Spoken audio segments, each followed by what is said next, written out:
this. Oh, are we going live? Yes.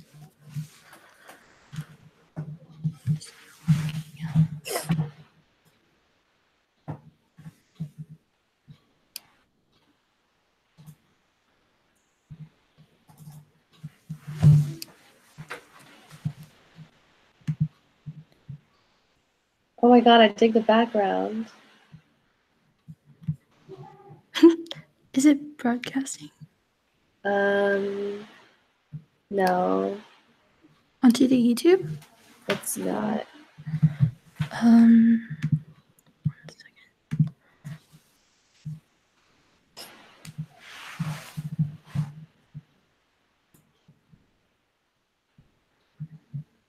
Man, I haven't used Google Hangouts in forever.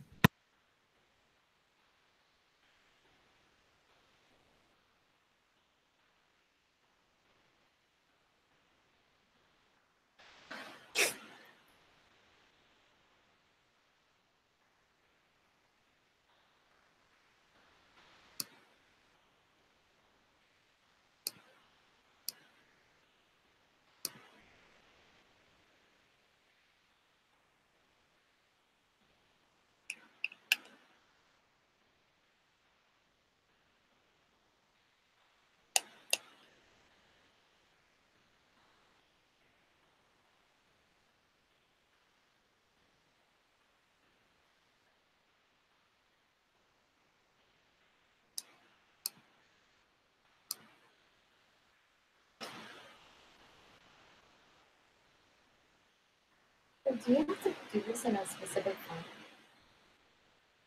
No, I just use Century Gothic. Oh, I mean, that is fine. It's I just do whatever's graphic standards. Yeah.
Google's fine. It's just the problem I'm having now is with YouTube. Oh my god. Oh, really? Yeah, I'm trying to find how to make it go live now. Wait, go back to Google, like Google Hangouts. Yeah. I kind of forgot how to do this. Oh, it does say you're going live. That is odd. But it's I think I need to do it live on YouTube now. No, I don't think you need to go live on. Oh, actually, I don't remember. Oh no, I can't say anything. Why don't you call? Do you have Jonathan Chau's contact info? Oh, it's this live now. Hold on. Oh, it is. Hi, everyone. Oh, it is live. Is it? I was not aware. Oh, we are live, I guess. Hello. Hello. Sorry for the technical difficulties. Just give us Wait, one. it's not live on my laptop. I'm confused. Is not anyone live? there? Let's see. Let's ask the audience. Hi, audience. Can you hear us? Let me check again. No. That's so weird. It's not live for me. Oh gosh. Why does it say OCC?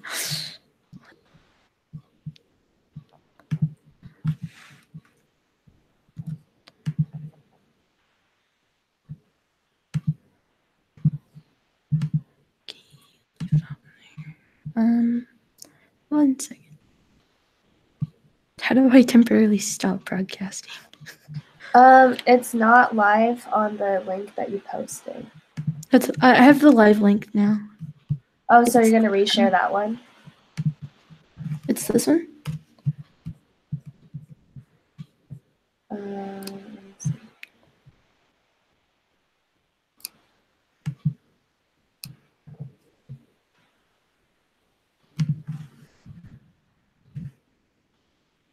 Oh, okay, so now you would just share this link on Facebook. Okay, I see. I'll do that from a different computer. So this computer is reserved for the slides. Oh, also, Mikaella. Yes. So now, okay, actually, no, you're all good, I think. So if you just reshare the link, then you'll be fine.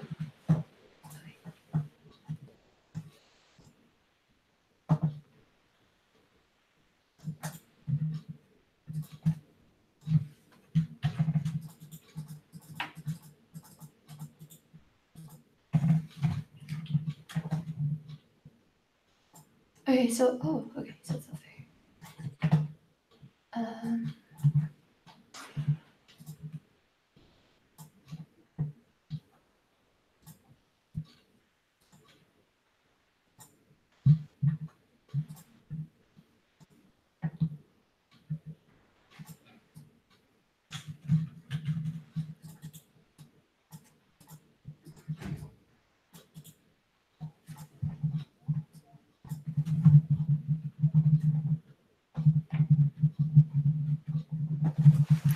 Maybe you can play music while. Oh, wait, I wouldn't recommend playing music because then people were going to have to see your screen. Oh, just kidding. Yeah, so people are going to see your screen once you go live. Okay.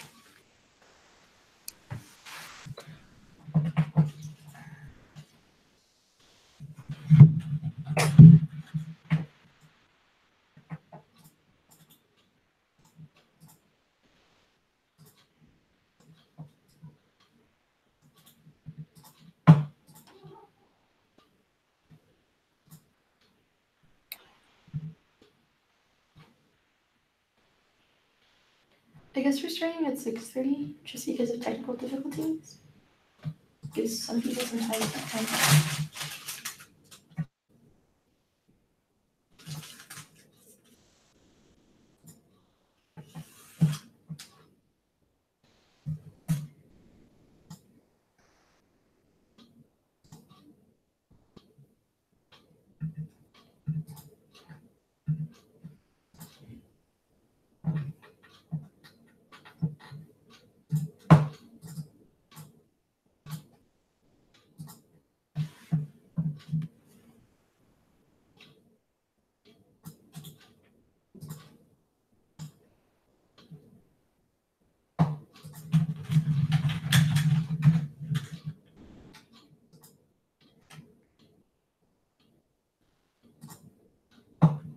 Oh, where's the event page?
Mikaella, do you want me to post on the Facebook page that we're having technical difficulties?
Why is it so small?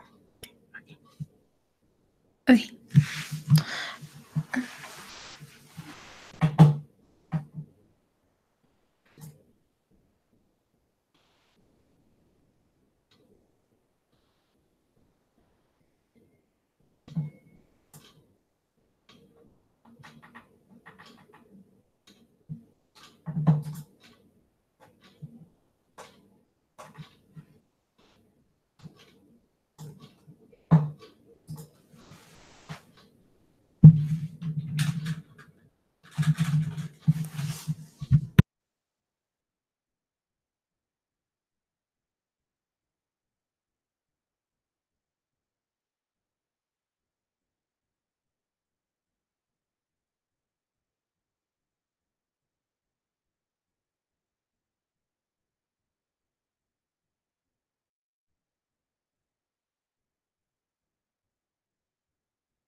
Hello, everyone. Can you hear me?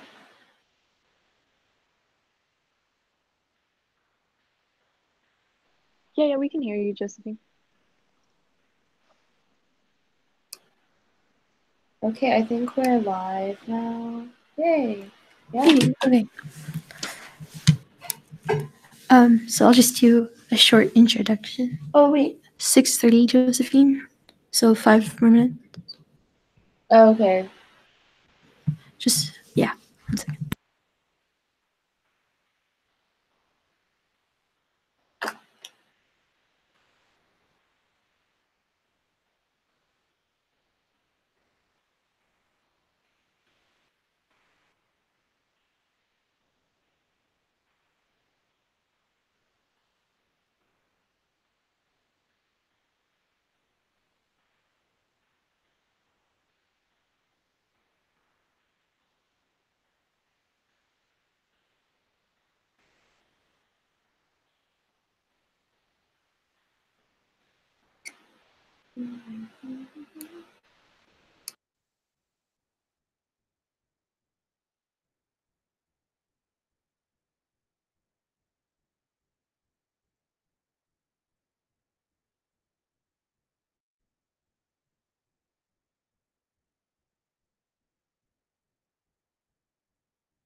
Hello, everyone. My name is Mikaella, and I serve as the Kiwanis Family Youth Relations Chair at Circle K at Orange Coast College. So today, our first presentation will be hosted by Josephine Chau from Cal State Fullerton. Josephine? Hi, everyone. Okay, let me set up the slides, and we'll be good to go.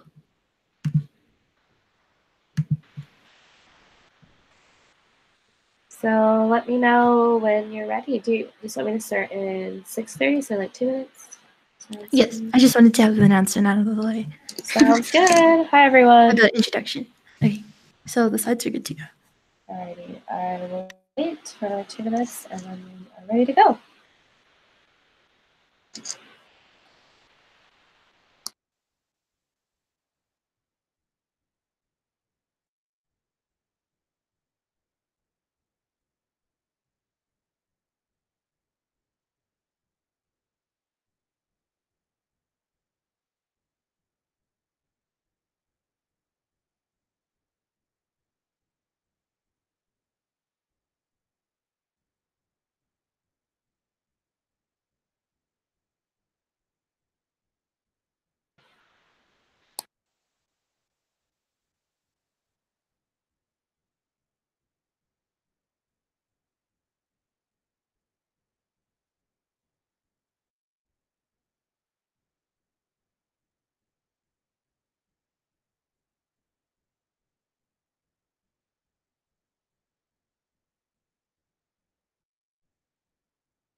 Wait, Mikaella. Okay.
Hi everyone, I'm Josephine. Welcome to my quick intro to Circle K workshop.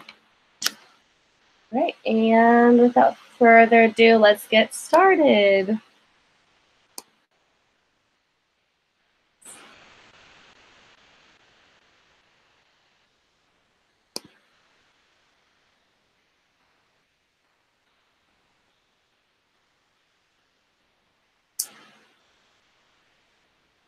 All right, so for those of you that don't know me, my name is Josephine Chau, and I'm a third year at Cal State Fullerton. This is going to be my 7th year in the Kiwanis family. And in terms of Circle K positions, in the past, so the past term, I served as my club's Kiwanis Family Chair, and I also served on the District Kiwanis Family and Foundation Committee, and I served as the 𝐼𝐸 Liaison. And then this year, I serve as my club's president, and I also serve on the International Kiwanis Family Committee, and I'm the Action Club Ambassador. So that's just a little bit about me.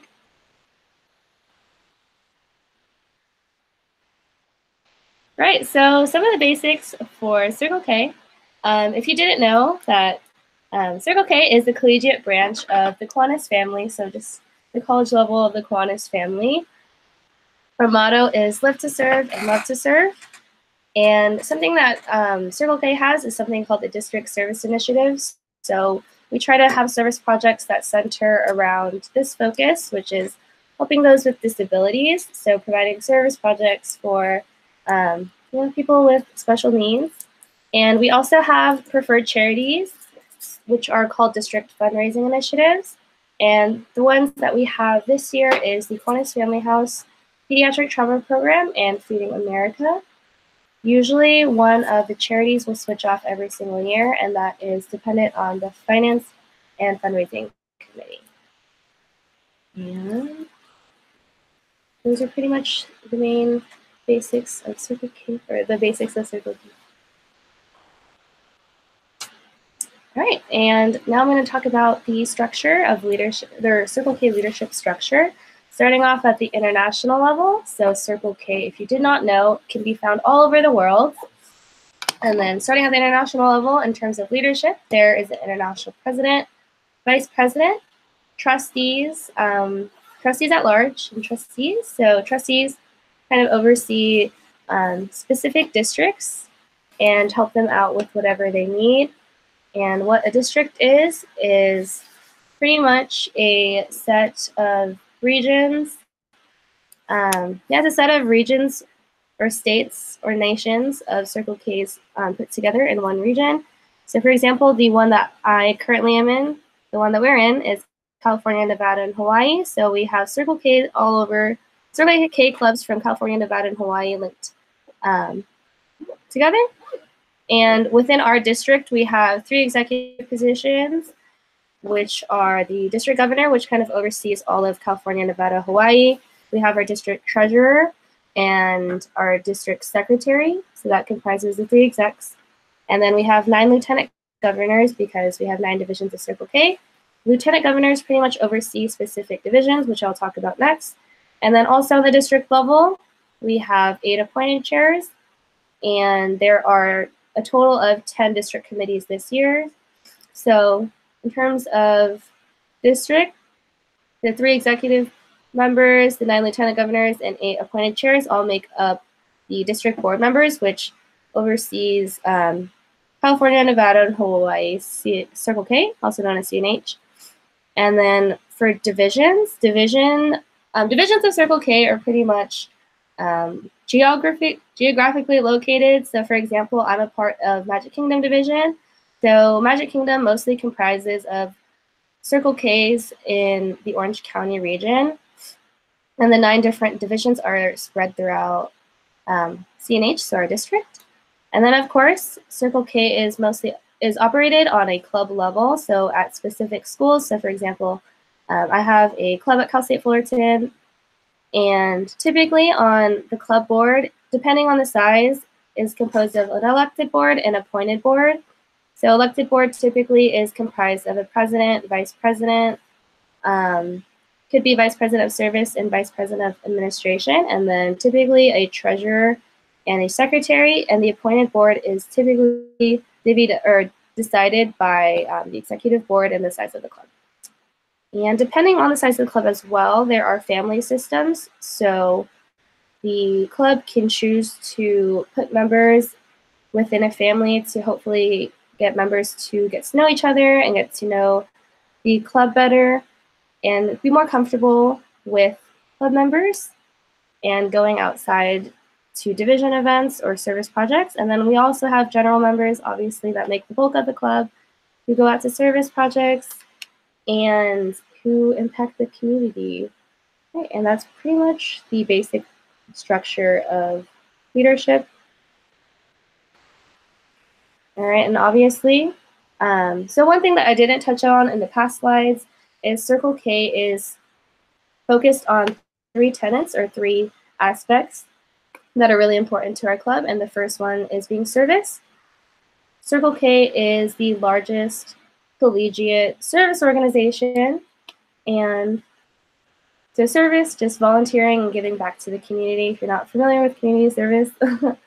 So like I said earlier, Circle K is part of the Kiwanis family, and service is a huge part and foundation for the Kiwanis family. So service projects could include going to, pancake breakfast or creating tabletops.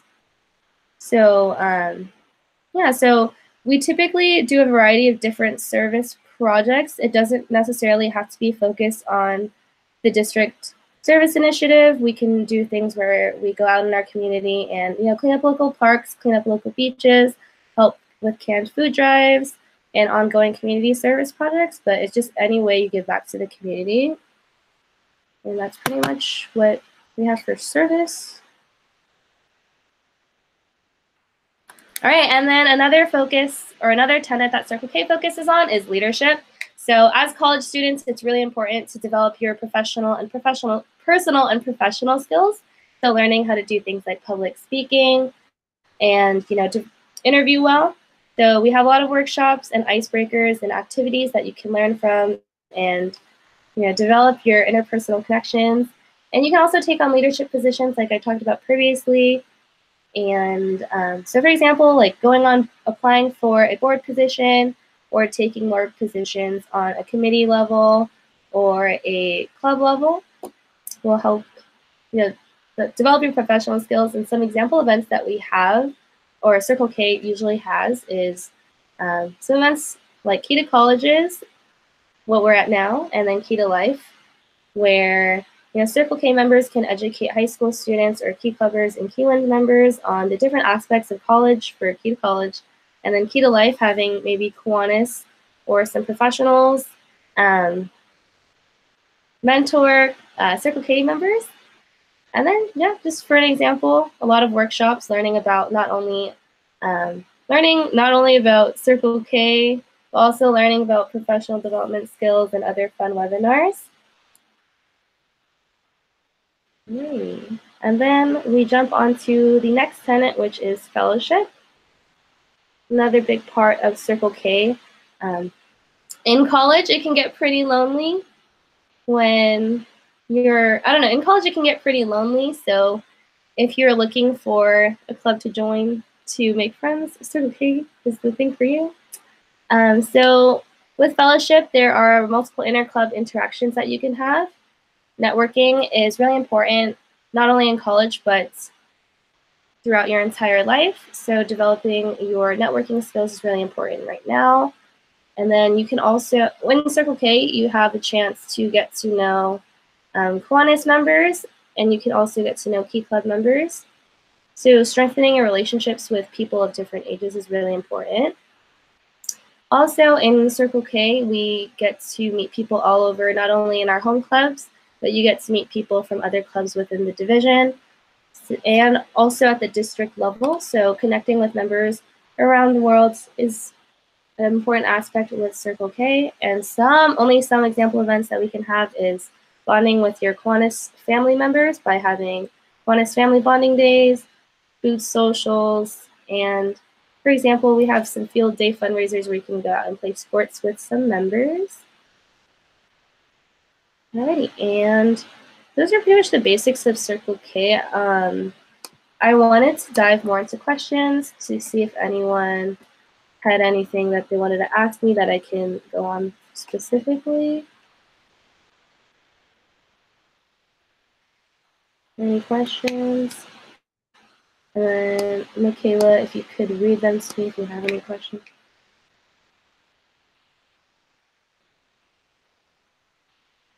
Oh, okay. I think we have a question. Let me see. So I had a question sent to me. What are the main differences between high school, Kiwanis, Key Club, and Circle K? It's a good question. So a lot of people, a really big misconception of Circle K is a lot of people see it as the college version of Key Club, which is not true. So when it comes to Circle K, one of the biggest differences that I see is just the environment you're in. So college is pretty different than high school, obviously. Depending on where you're at, I just think that there's more professional and development opportunities for you. And yeah, so one of the big things is the opportunities that it has for you.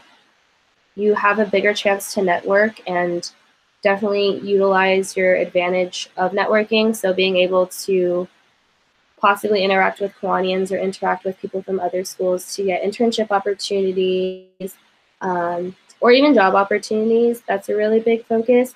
But also the atmosphere is different too, because people can be more mature or immature depending on who you meet. But I think that the social circle and the family aspect of Circle K is a big part of it. I feel like in Key Club and 𝐴𝐴𝐻, it's harder to be more of a community just because you have so many restrictions of, you know, being at home all the time or just being at school for 5 days a week. And then college, you kind of choose your schedule.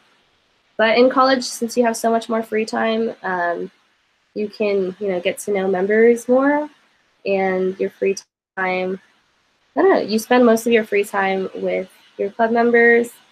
Yeah, I just think that since you're in college, you have a lot more freedom. So the opportunities that you have in Circle K is what you make of it.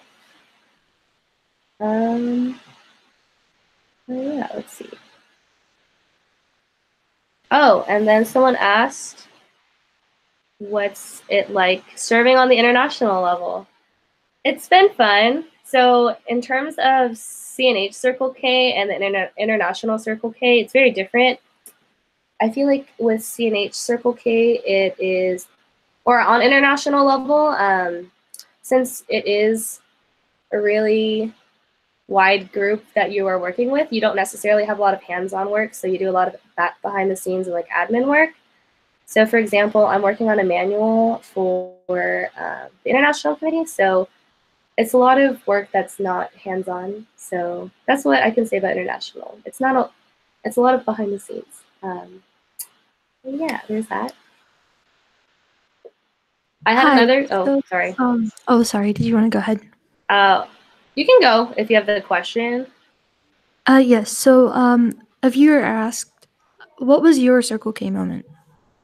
Oh, let me see. My Circle K moment. My Circle K moment happened when I was going to be a second year. Yeah, when I was going in my second year. So I was Kiwanis Family Chair at the time. And then I served on the District Kiwanis Family Foundation Committee. I went to an event called District Professional Development Conference. And and at that, it's also known as DPDC. And that was really the first time that event is a conference to mostly develop your leadership skills. So there was a lot of workshops on how to develop or how to build your professional skills. So there was like a interview workshop, and there was a chance where you got to interact with different Kiwanians as mentors. So it was really cool to interact with a bunch of different Kiwanians. So in terms of the reason why it was my Circle K event is because I got to meet members all over the district. And I also participated in a service project while I was there. And also there was a lot of leadership throughout the entire event. I don't know, so I just got the full taste of being on district, being on club board, and then participating in service, which I love, developing my professional skills, and then interacting with people of all ages, and then all over the district. But yeah, that was my Circle K moment. And then I actually had a question, and someone asked, I'm a first year at college, why Circle K and not other clubs? I also want to say this too, but so service is a really big part of the reason why I'm here today. So depending on you, I also want to talk about in college, you need to really find what's best for you. Yeah, so in college, you really need to find out what's best for you. The reason why Circle K is a thing for me is because I think that, I'm very passionate about service, and I'm really passionate about my Kiwanis family. So that's one of the reasons why it's for me. And I think that Circle K just provides a lot of opportunities to, Circle K just provides a lot of opportunities in order to grow within the community. Depending on what you want to find in, your college experience, I think that's what should help you decide if you would want to join Circle K. I know Circle K isn't for everyone, and I know this is a Circle K webinar, but I just really want to stress the importance of finding something that you like in college. So I think you could test out Circle K, but also make sure to test out other clubs for you too, so you don't close your options.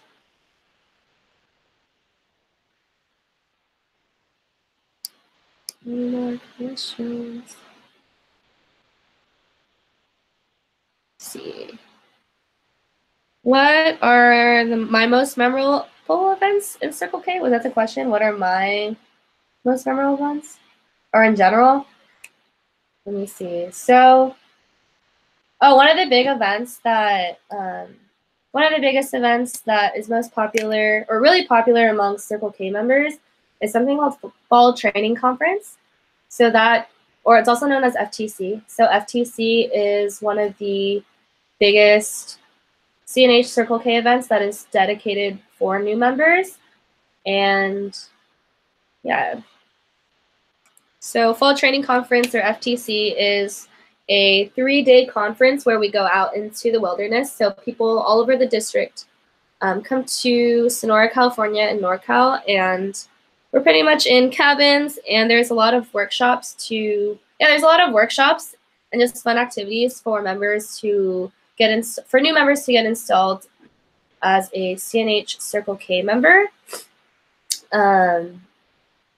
So some of the events include just being a part of a campfire skit, so you get to watch other schools perform what Circle K kind of means to them. There's talent acts, so you can see people sing and dance. There's a lot of workshops at FTC, which is pretty much the main part of FTC, but a lot of the workshops can be Circle K related, so you can learn more about the DFIs or educational Circle K material, or you can also have fun workshops. So, for example, there's a dance there's been dance workshops in the past and other fun ones, stuff like that. And then there's a fun ceremony just for new members, and there's also this year a special portion for returning members. But yeah, so FTC is just a really memorable event for most people, and it is often where people find their Circle K experience or Circle K moment. But that's just one example of a district event that is really memorable. A lot of people have memorable moments within their home club, just at service projects or being at, just being with your home club. And I have a question that says, are there any events comparable to Fall Rally, similar to Key Club and Kiwanis? Oh, I also wanted to say that I think a lot of people have a misconception that FTC and Fall Rally are the same thing, and they are definitely not. So at Fall Rally, to my knowledge, Fall Rally in Key Club is when you go to, or it's an on-site fundraiser at Six Flags. I don't know, let's see. We don't necessarily, so there's no big district event or large-scale division event where we go to roller coasters and, cheer our hearts out and raise money.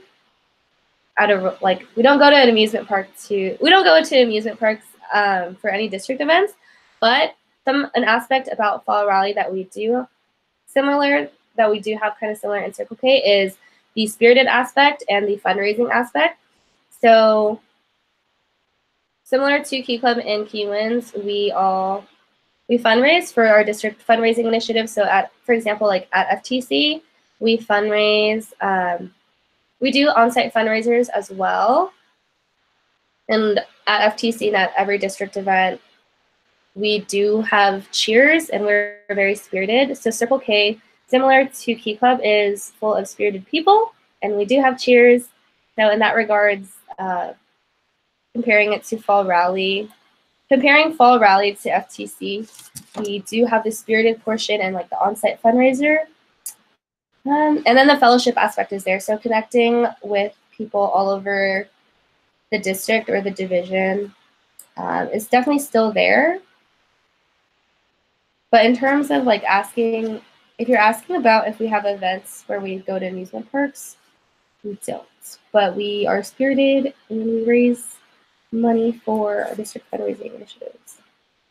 Question. Like in high school events, how does transportation work out? Do you guys carpool? Are there a lot of you that have license? So it depends on the club that you go to, how many drivers you have. But typically for the clubs that I work with, for most clubs, they should be able to provide transportation for every event. So they would, depending on the school that you go to, you would probably sign up for an event and they would be able to find transportation for you if you would need it. I come from a commuter school, so there are a lot of people who are willing to drive people around. But I know at other schools it might be a little more difficult, like if you are dorming, or if you come from a school that mostly has people who dorm or live on campus.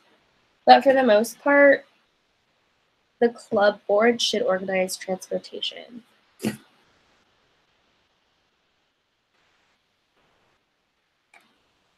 Yeah, and I think that was the last question. Oh, one more question.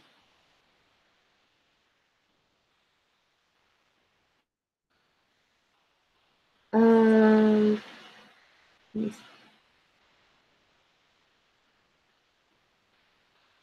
Oh, someone asked if we have chaperones at like service projects or events, or chaperones in driving in general. Oh yeah, that's the one plus about Circle K. So I know in Key Club, pretty much chaperones are required for every event. We do not, or Circle K members do not need chaperones to, attend service projects or overnight functions. Yeah. So at like 𝐃𝐿 and Fall Training Conference, you don't need a chaperone just because, everyone should be an adult by now. So that's a plus.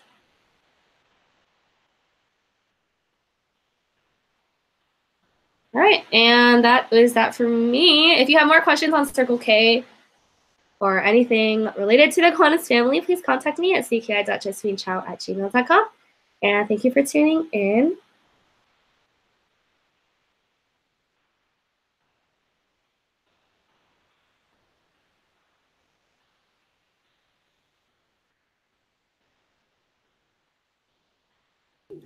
So next we will be moving on to the College Differences workshop starting at 7 p.m. So we'll have a short intermission in the meantime.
Hello, everyone.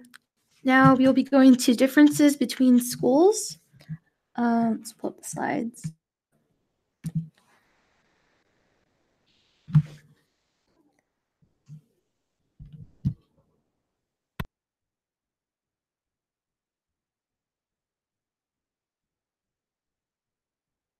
Okay, so our workshop hosts for today will be Josephine Chau, Dawn Nguyen, and Kimberly Hinojosa. Okay, hi everyone. Again, if you were in the last workshop. Hi everyone. So my name is Josephine Chau. I go to Cal State Fullerton. I'm a third year and I'm a child and adolescent development major.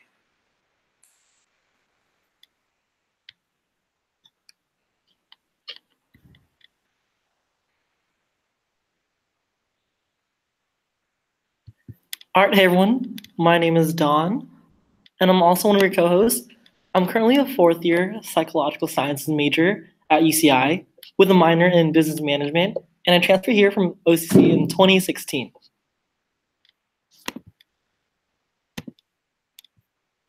Hello everyone, I'm Kim Hinojosa. I go to Orange Coast College. I'm a third year and my major is economics.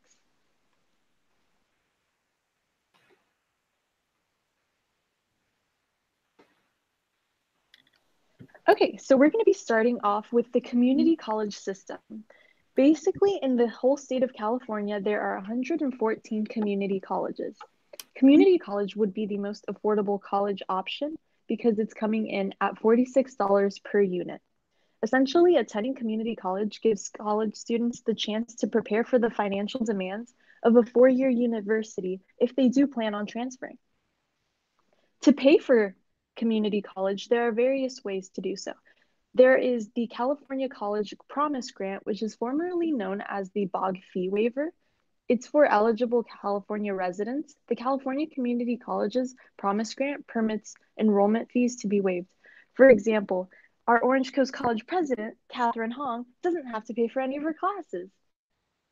Additionally, there are smaller class sizes than the typical UC. Small classrooms will usually have 30 people, as where large lecture classrooms will have 150, but usually cap at around 100. Another note is that schedules are much more flexible and offer far more night classes than other universities and more schedule options. General education online classes are weighted the same as well. Additionally, you have the opportunity to explore major options, and that allows more time for you to figure out what you are into. There are also honor societies and club organizations for you to join, such as Circle K. You can receive your associated degrees and certificates. Certificate classes and programs can choose either a short-term training course to earn a certificate of achievement or specialization in job-specific technical skills. The community college provide thousands of students every year with the training, skills, and confidence they need to move forward and thrive in careers in diverse fields. For example, including healthcare, fashion, interior design, hospitality and tourism, computer technology, business, digital media arts, and more. A 2-year program to earn an associate in arts or an associate in science degree to transfer or fulfill baseline job requirements. For example, biology, criminology, English, or business, as well as providing study abroad programs where you can fulfill 12 of your units of general education over in another country. That'll typically cost you around $1,200 for 6 weeks, and the cost of housing is included. Another example of that is that you could study economics in France during the summer if you so please. Further, there are campus resources such as the tutoring center, where you can get help writing your essays or any problem reviews with STEM classes. There are professionalism, creative, and other workshops, as in how to write a resume, or Transfer 101 workshops that can help you along the way. There are health centers on campus with psychologists that you could visit whenever you need to visit some psychologists. You can have checkups there with a doctor, or you can receive flu shots for free on campus. Additionally, there are recreation centers, gyms, and exercise classes so that you wouldn't need to leave the campus in order to fulfill your major requirements or get your fitness hours in.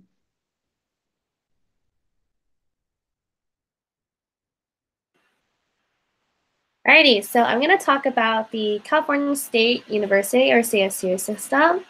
So in total around California, there are 23 other CSUs.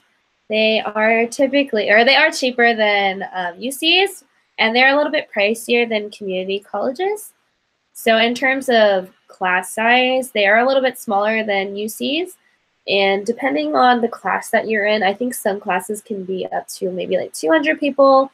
If you're like, depending, yeah, on the classes you take, depending if it's like a GE or not. But usually most of my classes are around maybe 50 people, and it could even be smaller classes. Like I've had classes where there's only like 8 people.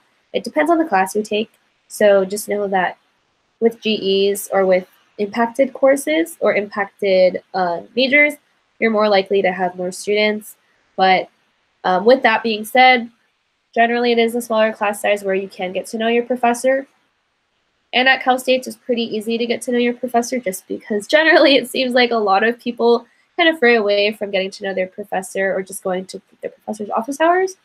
So at Cal State, one of the pluses that one of the reasons why I chose going there is there's a focus on the hands-on approach compared to research at like UCs. So I definitely recommend coming to Fullerton if you are more interested in like practicum courses and hands-on approach. So there on campus we have club organizations and Greek life. So we have like sororities and fraternities, co-ed fraternities and all that stuff. So there's pretty much something for you at any Cal State campus. We have a variety of different organizations. So like Circle K, like fraternities and sororities. And we also have clubs relating to your major or other activities. So let's say you like, I don't know, going outside and doing recreational activity, there's Adventure Club, and there's more activities or more organizations for you to find something you're interested in. Also, the cool thing about the Cal State system is there's something called, you can also get like local admission, or there's something called the eligibility index. So if you have a certain GPA and you meet like a certain SAT, if you hit a certain SAT score and you have you hit a specific GPA requirement, then you're pretty much automatically accepted in a CSU that is close to you. One way you can check if you will get into a CSU based on the eligibility index is if you go to www.calstate.edu, and then you should find there is a link, or you can search up eligibility index, and then you can input if you're a California resident or like where exactly you are, and it'll tell you if you are eligible to go to a specific Cal State. So it usually depends on like where you're located. So you can pretty much get automatically accepted if you have the basic requirements and you live in a certain area from the school. There are undergraduate and graduate degrees here. So essentially, if you don't know what undergrad means, right after you like graduate high school or whenever you choose to go to college. So your first set of college years is your undergraduate years, and graduate is after if you want to pursue higher education after you graduate your first time in college. And then we also have study abroad programs here. Depends on, we have different opportunities for different majors, and you can also go, there's also study abroad opportunities for non-specific majors as well. We have a career center for all the different majors and all the different departments on campus. And there are a lot of free facilities, or not necessarily free. So technically I said free facilities, but most of the facilities are covered within your tuition. So for example, there's a lot of workshops on campus, and mostly they have to do with professional development. And there's also other workshops here too. So there's a lot of art building workshops within my school student union. So you can find pretty much anything that you would need to as a college student on campus. We also have a health center here where you can get free consultations for, checkups, and depending on, what you get. But for example, so mental health is a really big topic of discussion right now in this day and age. So you can actually get free visits to see a counselor on my campus, and then you can get free walk-ins, or not necessarily walk-ins because usually they are busy, but if you do book an appointment, you can have a free chat with a counselor.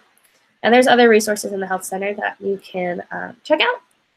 And also we have a recreation center, which is pretty much the gym where you can take yoga classes, you can work out, you can dance. There's a huge variety with a free center, and then we also have like a cool rock climbing wall, but that's particular to where you go. Pretty much it's just the Cal State system, and then we can dive into UCs with Dawn.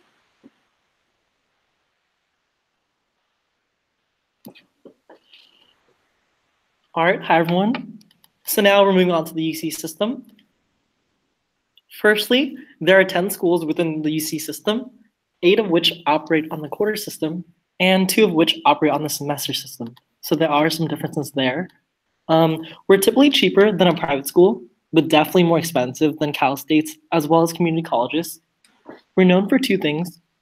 Firstly, having a larger class size, especially lectures, and as well as having more emphasis on research, which I think is really helpful if it's the route that you want to take with your career, but also because some majors will have specific requirements you'll need. For the School of Social Ecology, we're required to complete 100 hours of field work, which might sound hard, but it'll look really good when you apply for jobs afterwards. And if you're looking for Greek life, UCs will definitely fit because we typically have a pretty active Greek life. We also have lots of clubs and organizations that you can join as well, like Circle K.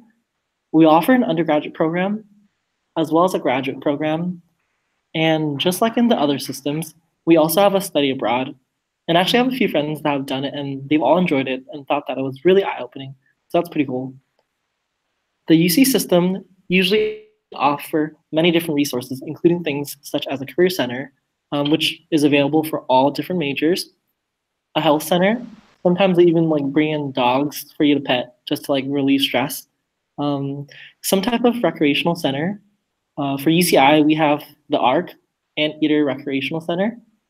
And then they have workshops to develop professionalism.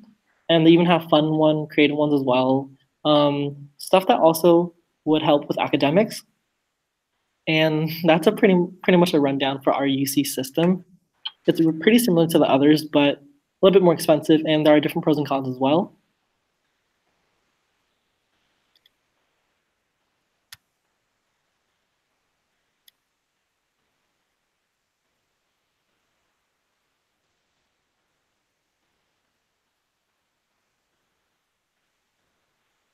All right, so there's a lot of things that you need to consider when you are choosing your colleges, because this is a pretty big decision. It's where you're probably going to spend at least 4 years of your life, or 3 years, depending on kind of how much you go or how many credits you go into entering college. So here are just some of the things that we brainstormed to consider when you're thinking about college. So one of the things is being the size of the campus. For me, the student-teacher ratio was really important, just because I like to get to know my professors and I wanted to see how likely it was for me to develop a relationship with my professor and to develop networking opportunities. You could also consider the distance from it. School is to home, depending if you want to consider staying at home and commuting, or if you were thinking about getting an apartment or just dorming in general or leaving the state. So that's also definitely another possibility. Yeah, so most of this work, obviously this workshop is pretty focused on limited California options with community colleges, CSUs, and the UCs. Another thing is location, kind of tying into distance from home. And if you like the area or not, if you want a college town environment, or if you are fine with, not living in a college town, or if you need busy life or street life or nightlife, that's really important to consider at colleges, because sometimes at night colleges can be pretty dead. Sometimes they can have nightlife, so there's that. Also, another really important thing is does the college you're looking at even have your major? A lot of people will like to try, going into colleges for, the prestige that a university may have or a college may have, but maybe it doesn't have your major. So that's another thing to consider. Cost is a really big key part of college. I know that money is a pretty big part of, everyone's daily life. Dawn, do you want to talk about like UCs? I can talk about CSUs, and then Kim, you can just talk about community college prices. Yeah, sure. Sounds good to me.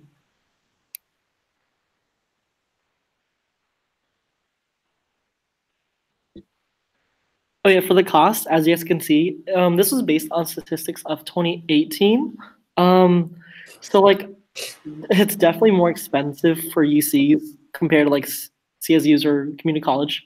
But depending on whether you commute or if you like live on campus, off campus, the price definitely does change a little. And then I think it really depends on what you're looking for, because then I wouldn't really say that UCs or Cal States are better than one another. It's just all different depending on what you're looking for. For UCs, the nightlife is pretty active, I'd say, just because like there are like a lot of clubs and Greek life out there that you can just join and attend. And then typically there's like some kind of town center that's close to the UC, so you can like go there for food or like whatever else.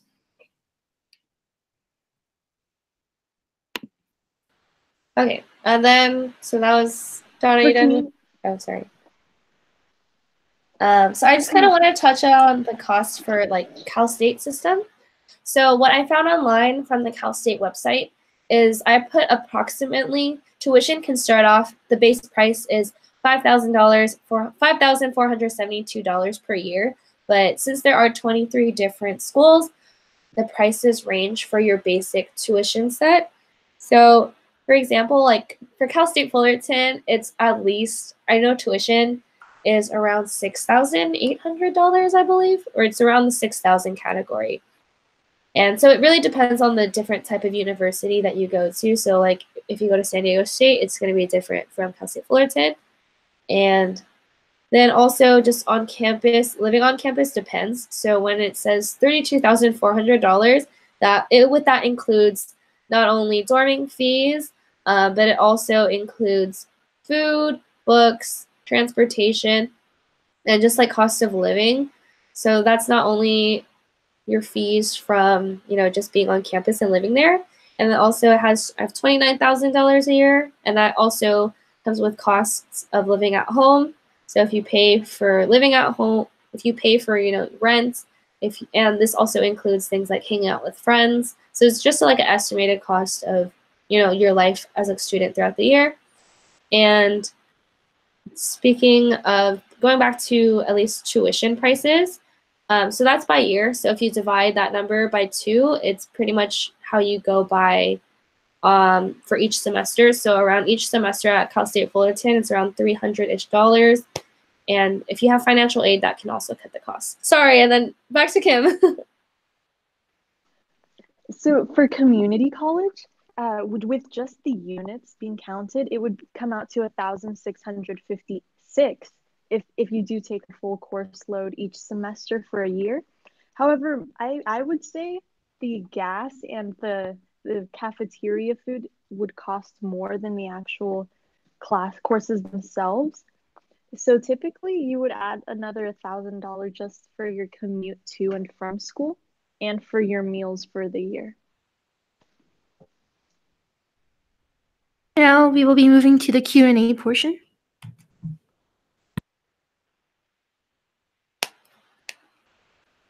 All right, so one of the questions that first question is, do my AP credits count towards units in college? It depends on your class, but they should definitely count. Yeah, so yeah, does anyone else have anything they want to share if it doesn't count at like UCs or CCs, but they count at, CCs. For UCs, they definitely count as well. Likewise for community college. Yeah, and then I just know for some classes, you might not be able to get credit for like specific classes or specific scores. yeah, so for example, at Cal State Fullerton, I came in with 30 units already from my AP credits, but one of my classes actually didn't count. So one of my government class did not count for Cal State credit, and I had to take another class for that. So you have to check with your university and your advisors to see if everything matches, but for the most part, you should get credit for most of your classes. Okay. And then the next question we had is the pros and cons for dorming for UCs, Cal States, and privates. I don't think any of us have actually dormed. Have any of you guys dormed? No, right? No, I haven't. Okay. So speaking on a non-dorming perspective, so none of us have actually dormed, so depending on our responses, you can take what you want from our responses, but at least coming from a commuter, one of the pros that I do see with dorming is I feel like depending on how much you make of it, you might get the college experience. It was really hard as a commuter to feel like I had a college experience where I was friends with everyone on my floor or friends with roommates, and I met a lot of people that I probably wasn't going to meet. Yeah, I don't know. I can speak on the pros that I see and the cons I see from dorming from a non-dorming perspective. But so the pros, I feel like it's the community that you could receive with a bunch of living for the first time, depending on where you are by yourself away from your family, depending on your situation. And I don't know, I think that's dorming is a really big step in, living by yourself and being independent. So I think it just teaches independence, and also it's just a lot of fun to live on your own for the first time. Cons, I think, is probably it's more expensive to live in the dorms. And also there are still chances that you might not like your dorm experiences, like you might not like your roommate, or you might not like your floor you're living in, and you could get homesick. But like I said, I'm a commuter, so that's just my perspective based on a commuter. Thanks for sharing, Joe. I'll add on to that. So for me personally, I definitely think that there were a lot of pros and cons. So aside from the pros that were already mentioned, I think it helps because you kind of get like that close friend group by the end of your 4th year, because then you stick with the same friends and stuff like that. Whereas coming in like as a commuter, it's a little bit different because then you only have 2 years approximately there. So you kind of have to like make friends all over again once you transfer, or at least that's the case for me. And then I think it's really what you make of it, because let's say you do decide to dorm, but you don't really put yourself out there, then you might not get the experience you'd want. Whereas if you do put yourself out there, then you'll definitely make a lot of friends and make a lot of memories. For me, commuting, I definitely tried putting myself out there a lot, and it really helped because it really helps with making friends and just networking and connecting with others. The cons for like dorming, I think, is that most people who tend to dorm, they usually don't have a car. So then you kind of feel like you need to rely on others for a car. Whereas for me being a commuter, I think it was really nice because I just had the freedom of driving anywhere I wanted. Like if I wanted to just hang out with friends, we could like go somewhere. So that was definitely nice. Those are some of the pros and cons, I think, from my perspective. I think that's for the most part we covered, that. And also, we're just going to go to the next question. So the question is, do you mind sharing your SAT score and how much it impacted when applying for the college you attended? And same for SAT or ACT? Honestly, I think my SAT score was very average. I kind of don't remember. I think I know the SAT system changed. So I think when I did my SATs, I had a 1900. I don't remember what it was out of anymore. And I know the SAT system is different from when I took it, so I don't know if my answer will be reliable. But your depending on like what school you want to go to, yes, your SAT score impacts you. To the extent of it, I'm not 100% sure, especially with now. So I don't really want to give, or I don't know. I'm not a college admission. I don't work in college admission, so I don't want to give you like an answer that I don't know anything about, to be honest.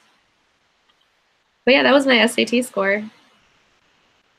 Dawn, do you know anything about SATs? For SATs, I don't really remember my scores either, but I know I definitely did like very average as well. But even before that, I already knew that I wanted to attend community college first so I could transfer, just so like I can kind of just explore and see what majors I wanted to do. So that's why I didn't really worry too much about the SAT score. But I know that it definitely makes an impact. But the other stuff that you do makes an impact too. So obviously, like your GPA, if you have any other extracurricular, all those things really weigh in as well, and your personal statement, of course.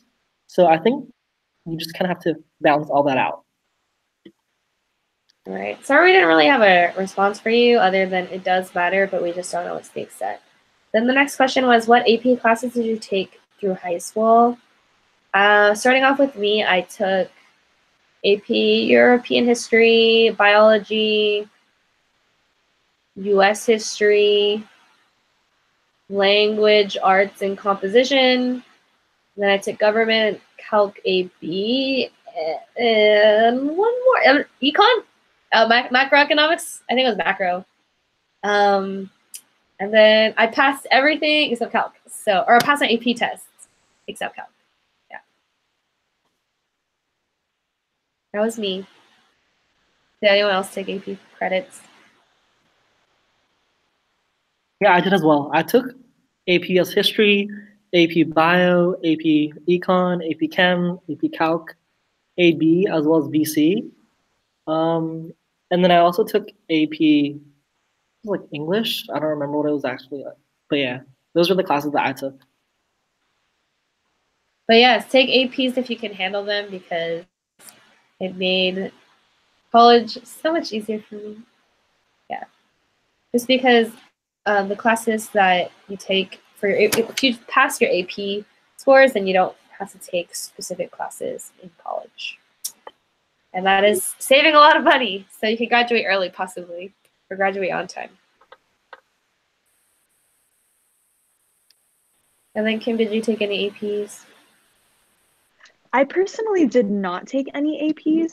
I basically relied on my SATs and ACTs in order to get into the universities that I applied to. So, in my opinion, I didn't think that the AP classes were very necessary. Kind of building off of that. Go on. No worries. Kind of building off of that.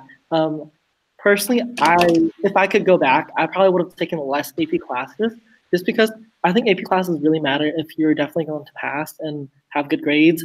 But if you stretch yourself too thin, then it's definitely going to not look as good as you'd want. So I think it might be a bit better if you got like high grades on like a normal class, then try and take an AP class and get like, let's say, a C, or like don't pass your exams. So it really depends. But I would say don't stretch yourself too thin either. Another question we had was, did your class rank matter? I mean, I go to Cal State Fullerton, so no, I don't think it mattered. I also don't know what it's like for other schools, so I feel like it would matter for maybe other schools, but it's not really like a big. I actually don't think class rank matters. It's just like, even at like private universities, I feel like it's just like how well-rounded of an individual you are and your grades. But Don, Kim, do you have anything on class rank? I don't think it really matters unless you're like number one at your school, because then that might look nice. But other than that, if you're like, let's say 103rd compared to 140, it doesn't really make much of a difference if like you have everything else that looks really nice, because like all the other things balance it out as well. So I would say don't really focus on like the rank, rather just balance everything out.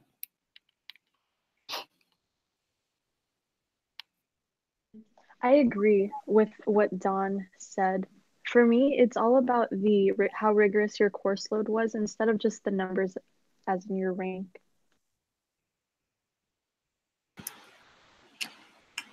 All right, next question was, what did you see the most significant for applying to college? Do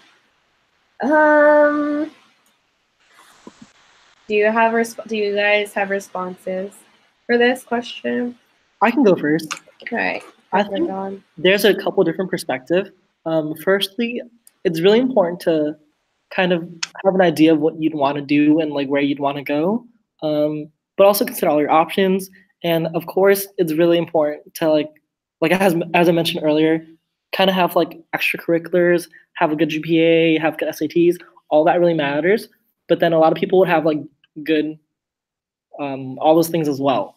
So just be open-minded, look around, explore the campuses.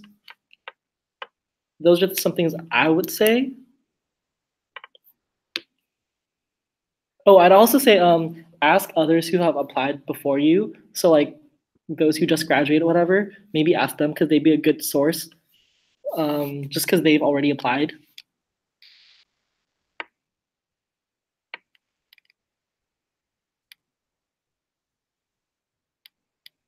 Our next question is how to study in general.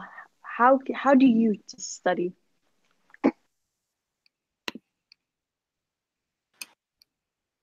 Some basic study tips that I have, or at least what I've learned to do in college that I found different from high school, is in college, I think that there's a lot more group work and you have to work, or at least in my classes, I have a lot of group work, so making a study group is really important for me. And also one of the really cool things about like Cal State Fullerton or the Cal State system or college in general is there are, tutors that you can go to in the library that are really helpful. So there are a lot of more like ways that you can find help with your professors or with resources you have in the library than just, one teacher in high school. So for me, it's like the basic study tips. Like I have the basic study tips that you all hear, like flashcards, note cards, read everything. But I think the one thing that is notable about college is like the extra resources you have in the library or like professor. And like TAs are really important, or student aides. Yeah, student aides are really important.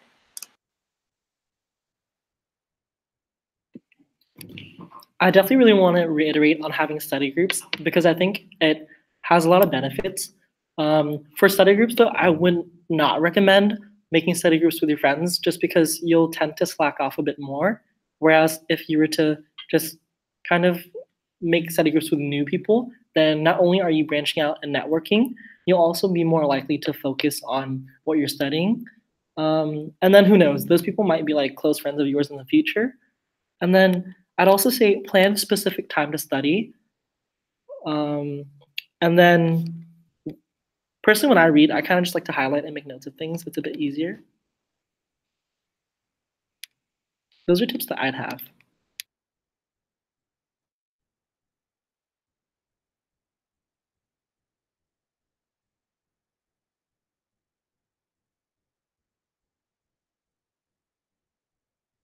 I think that's good for study tips. We can just move on to the next question. Are finals really as bad as people say they are? I feel like I can answer this for everyone. Finals aren't bad if you start studying early. Like finals are tests are tests.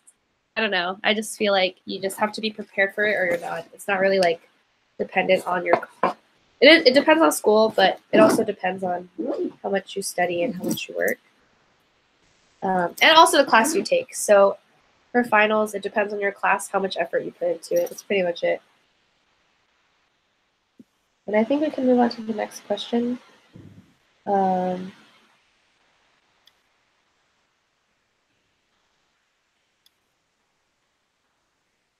There's one question asking, is there an ASB or something similar to college, like an associate student body? We definitely have that here at Cal State Fullerton. It is called ASI, Associated Students, I believe, Incorporation. But yeah, we have something pretty similar to, or that's the closest thing that you're gonna find to like ASB is, Associated Students. Yeah. And Donna, Kim, do you have anything on that? But every college campus you should go to should have some sort of student body. Yeah, I definitely agree with that. Most definitely should.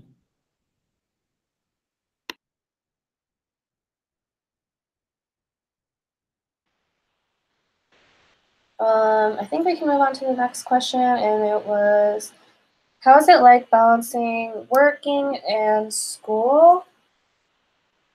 It really depends on you. So I think a lot of the things that, like one of the most important things to highlight from this, webinar is everything's kind of dependent on you and how you balance everything. And college is also a time of experimenting. So you're gonna figure out what works best for you or not. Balancing work and school can be challenging, but you just kind of have to, fail a little bit and figure out what works best for you or not. That's all I can really say. I feel like that's with life in general, like balancing things. It's not exclusive to college, like balancing school versus something else. I think if you come into college with time management skills already, then you're going to do really, really well. If not, then it's something that you're definitely going to build if you're going to be successful in the UC. It's something that I definitely learned, especially juggling like school work as well as Circle K and other things. I think a tip I have that's really useful is definitely try and use a planner, or at least write down like all the things you have to do. Just because like sometimes if you just rely on memory, you're gonna forget like assignments that you have, and that definitely impacts your grades, therefore your GPA. So it's really important just to make sure you remember all that by writing it down.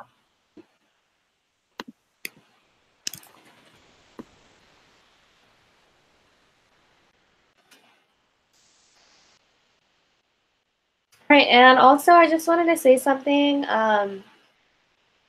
really quick. So I'm actually going to, so Don and Kim can take over like right after this. But I just wanted to say before that I leave, one of the things that's really important in college is hopefully, and it's going to be a different time, and make sure you choose your colleges dependent on what you want and what's in your best interest, not necessarily on like the prestige of a college or not.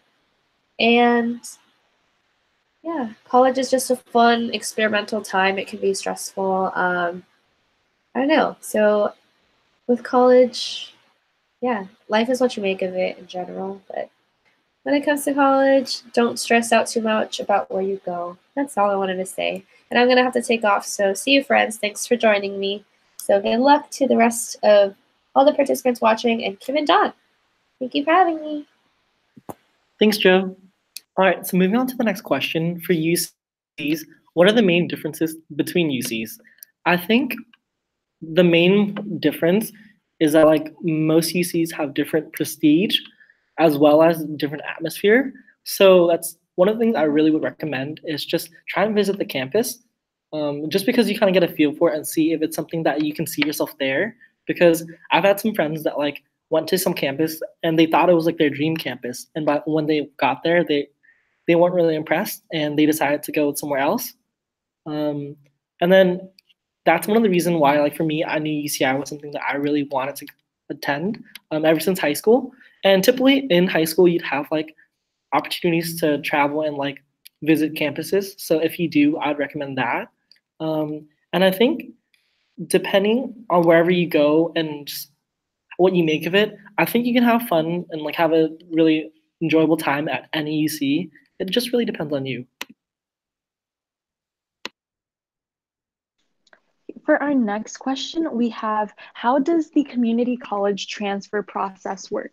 So basically, when you decide to attend a community college before you go to a four-year university, you will sit down with a counselor on campus, and you'll create a 2-year plan and decide whether you'd like to go the Cal State route to transfer or the UC. And from there, you just go semester by semester planning your classes that will help you transfer to those universities. It's a very simple process, and it usually doesn't take very long as you stay on track, consistently meet with your counselor, And as long as you're very disciplined and get your work done, you can transfer from a community college within 2 years.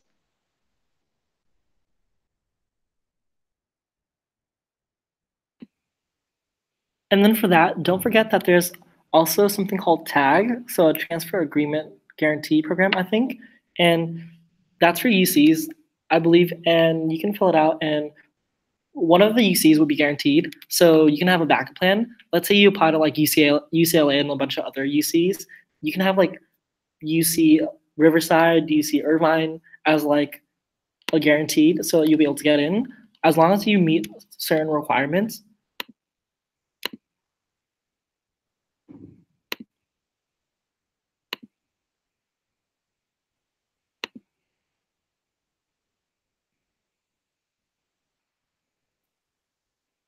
So our next question is the freshman 15 a real concept? In my opinion, it very much is, because you are on campus, you're going to go eat the most convenient meals. So in my case, it was just dollar cheeseburgers on campus with any soda that was available. So I would say that the freshman 15 is very real. You just got to be able to meal prep or plan your meals accordingly. I definitely agree with that as well. I think one of the reasons why the freshman 15 is real is because from high school, you didn't really have as much freedom. But once you're at college, you definitely have your own freedom. You can like eat whenever, do things whenever. And you, depending on like whether you commute or not, or if you have a car, you definitely would be able to explore and try different places. And eventually, boba cups add up, and you definitely would probably gain freshman 15, if not more.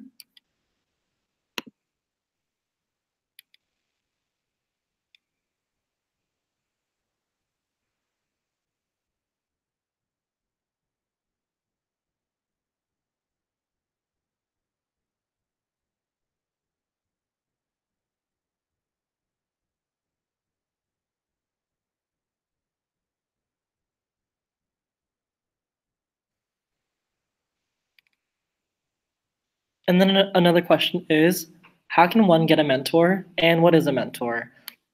So I think it's really important in life to kind of have a mentor, just kind of so that they're able to guide you. And a mentor, I think there are like three things that really defines a mentor for me. I would say that there's someone who coaches you, so they kind of guide you through life in classes, whatever. There's someone who's able to be a counselor, so they're there to just kind of give you feedback and just talk you through things. And lastly, they're a constant. So it's really important because you can't really have someone as a mentor if they're not really constant. And then I think it's cool because in some Circle Ks or other programs, there'd be like a big and little or mentor mentee program. And it's nice because you'll have that one-on-one interaction and you'll get to meet people that way.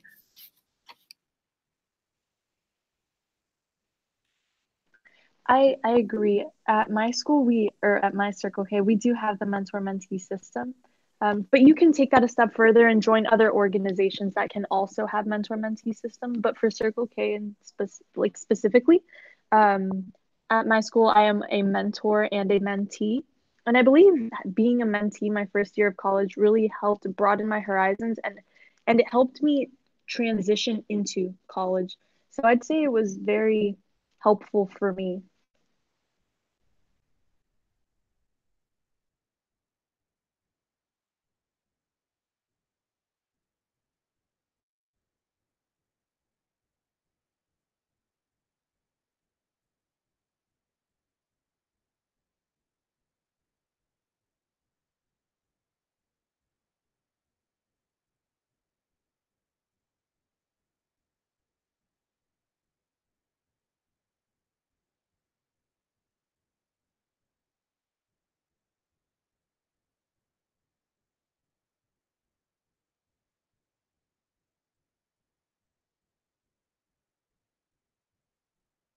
And for our last question of the night, what do you do for fun outside of classes and studying?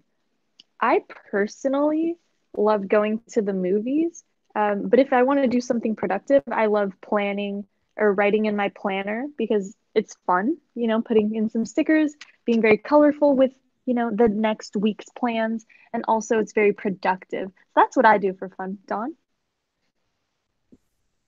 I kind of have a lot of different hobbies. One of my main hobbies though would be participating in intramural. And then for UCI Circle K specifically, we have like different teams where you get to just play like different sports together against other clubs. So that's something I think it's really fun. Aside from that, I kind of just like to do magic tricks. I like to explore like whatever's around. So whether it's like food, boba, things like that. Those are some of my hobbies.